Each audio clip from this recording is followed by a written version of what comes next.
Menelusuri sejarahnya, Aceh dimanfaatkan, bahkan yang sadisnya Aceh selalu dipermainkan dengan cara diadu domba. Aceh tidak lepas dari perang saudara. Seperti halnya Aceh pernah bertumpah darah di masa perang Cumbok yang pernah terjadi di Aceh. Perang ini ulah dari dua kubu. Antara kubu IN dengan B, dalih sudah kalah dan menang. Padahal itu cuma trik licik dari mereka untuk mengelabui Aceh. Mau tahu kisahnya? Simak video ini sampai selesai.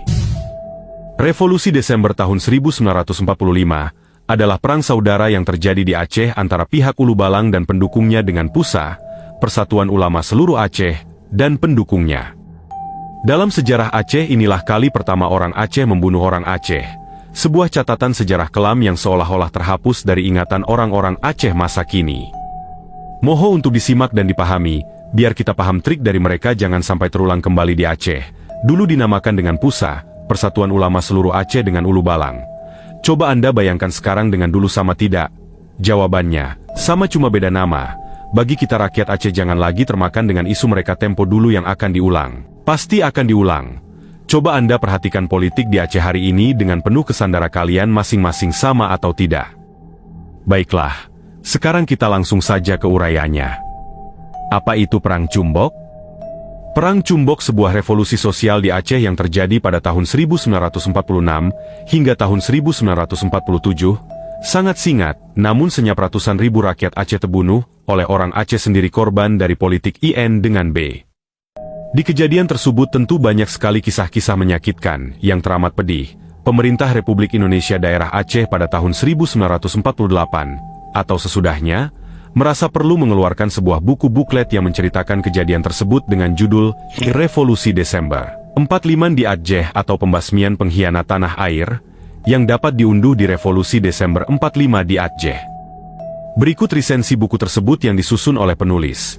Mohon disimak sampai selesai. Sebelum Belanda menyerang Kesultanan Aceh terlebih dahulu membuat perhubungan rahasia dengan Ulu Balang dan berjanji kepada mereka akan diakui sebagai raja turun-temurun di daerahnya. Ketika Sultan bersama Panglima Polem, Tunku Cik Ditiro mati-matian berperang melawan Belanda. Kaum perjanjian menandatangani Korte Verklaring yang berisi pengakuan kedaulatan Belanda atas Aceh yang terdiri dari 6 pasal.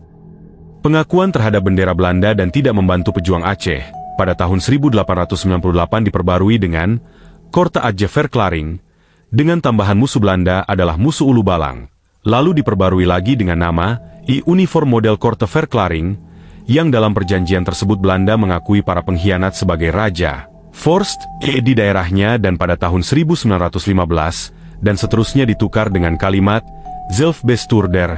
Ketika Belanda memenangkan perang, para pengkhianat ini semakin merajalela dan menindas rakyat, karena mereka berbuat sekehendaknya dengan tidak mengindahkan hukum.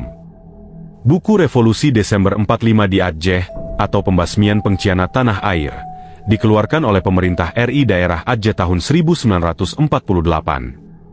Ketika Perang Pasifik pecahnya, rakyat memberontak kepada Belanda sampai saat paling akhir mereka tetap berdiri di pihak Belanda.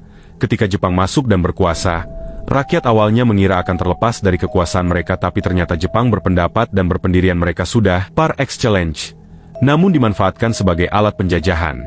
Ketika Jepang menyerah tanpa syarat pada Sekutu pada tahun 1945, dan sampai berita proklamasi kemerdekaan Republik Indonesia ke Aceh, terjadi pertentangan antara rakyat dan pemimpin rakyat yang menyambut gembira dan menyusun barisan untuk mempertahankan kemerdekaan, tetapi pihak Ulu Balang menyusun tenaganya untuk menyambut kembali penjajah Belanda. Coba kita ulang sekali lagi poin ini, mohon untuk disimak. Ketika Jepang menyerah tanpa syarat pada Sekutu pada tahun 1945, dan sampai berita proklamasi kemerdekaan Republik Indonesia ke Aceh, terjadi pertentangan antara rakyat dan pemimpin rakyat yang menyambut gembira dan menyusun barisan untuk mempertahankan kemerdekaan, tetapi pihak Ulu Balang menyusun tenaganya untuk menyambut kembali penjajah Belanda.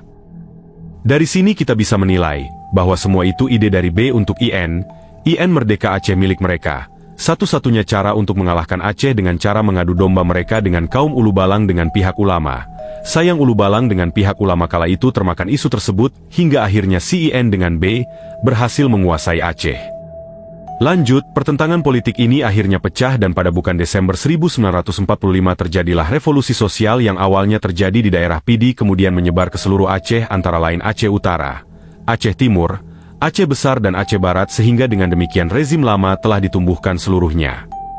dan sejarah perang saudara di Aceh sebagai bahan renungan. Di sini kita rakyat Aceh khususnya, jangan lagi terulang hal ini di Aceh, jangan sampai terjadi perang saudara lagi di Aceh. Karena kita bisa belajar dari sejarah terdahulu, seperti salah satu pengalaman perang saudara pada masa Perang Cumbok, di mana perang yang sangat menggetarkan, tragedi penuh amarah dan melukiskan kebencian yang mungkin tidak dapat dirangkum secara utuh oleh buku kecil ini. Sebuah sejarah kelam di Aceh yang sampai hari ini masih terasa dalam sakitnya. Mungkin buku ini tidak mampu memberikan jawaban yang akhir tentang kejadian di hari-hari itu. Tapi dari buku ini kita dapat belajar bahwa sejarah harus memiliki benih yang baik dan berkualitas sehingga dapat berfungsi sebagai pelajaran bagi kita generasi yang hadir belakangan agar dapat belajar dari kesalahan-kesalahan maupun kebaikan-kebaikan para pendahulu kita, orang tua kita agar menjadi orang-orang yang lebih bijaksana. Ingat jika kita rakyat Aceh lalai dan mudah termakan dengan isu dari mereka. Bersiaplah perang saudara ini akan terulang dalam waktu terdekat. Jangan sebab partai kita akan bertikai. Berhati-hatilah, silahkan berperang namun jangan sampai perang saudara. Karena perang saudara adalah keinginan dari pihak IN dengan B untuk Aceh. Salah satu cara mengalahkan Aceh ya, dengan cara adu mereka dengan saudaranya. Kalau bukan dengan cara itu jangan harap Aceh kalah. Begitu juga sebaliknya, jika Aceh ingin merdeka atau menang, jangan makan isu perang saudara, jaga amarah.